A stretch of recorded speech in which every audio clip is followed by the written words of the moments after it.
त्यामध्ये आपल्याला असं माहीत आहे की ग्रामीण भागामध्ये अनेक वस्त्या असतात किंवा रस्ते असतात ज्याची नावं जातीवाचक पद्धतीने पूर्वापार चालत आलेली होती आणि सामाजिक न्याय आणि विशेष सहाय्य विभागाने 11 डिसेंबर 2020 रोजी शासन निर्णय निर्गमित केला होता आणि त्या अनुषंगाने असं निश्चित केलं होतं की ह्या वस्ती आणि रस्त्यांची जी जातीवाचक नावं आहेत ती काढून त्याऐवजी महापुरुषांची नावं किंवा आपल्या लोकशाही मूल्यांशी निगडीत अशी नावं देण्याचं त्यांनी निर्णय पारित केला होता.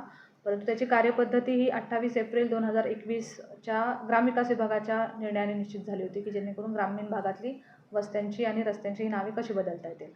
त्यानंतर ते कार्यपद्धती निश्चित झाल्यानंतर सिंधुदुर्ग जिल्ह्यामध्ये तत्कालीन जिल्हा परिषद सिंधुदुर्गने यामध्ये कार्यवाही सुरू केली होती आणि जवळपास 188 ग्रामपंचायतीमधील काही वस्त्या आणि रस्ते यांची नावे बदलण्यासाठी त्यांनी पुढाकार घेतला होता आणि जी काही ग्रामविकास विभागाने कार्यपद्धती निश्चित केली होती त्यानुसार सर्व त्या ग्रामसभांचे ठराव सकारात्मक ठराव आपण घेतले होते. त्या ठरावांमध्ये त्या वस्त्यांना कोणती नावं द्यायची हे ग्रामसभेने ठरवून दिलं होतं. त्यानंतर BDOंकडून जिल्हा परिषदेकडून व्यवस्थित ठराव प्राप्त झाल्यानंतर हे आपण शासन स्तरावरती पाठवले होते.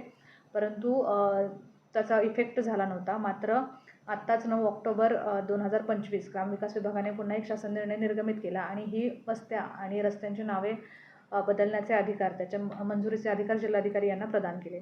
त्यामुळे आम्ही तात्काळ जितके आम्हाला पूर्ण प्रक्रिया झालेले होते तसे 192 वस्त्या आणि 25 रस्ते यांची जातीवाचक नावे बदलण्याची आम्ही मान्यता प्रदान केलेली आहे.